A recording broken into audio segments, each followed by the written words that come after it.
at ang ibinubulong ng iyong puso.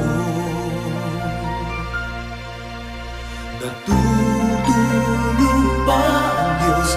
Natutulong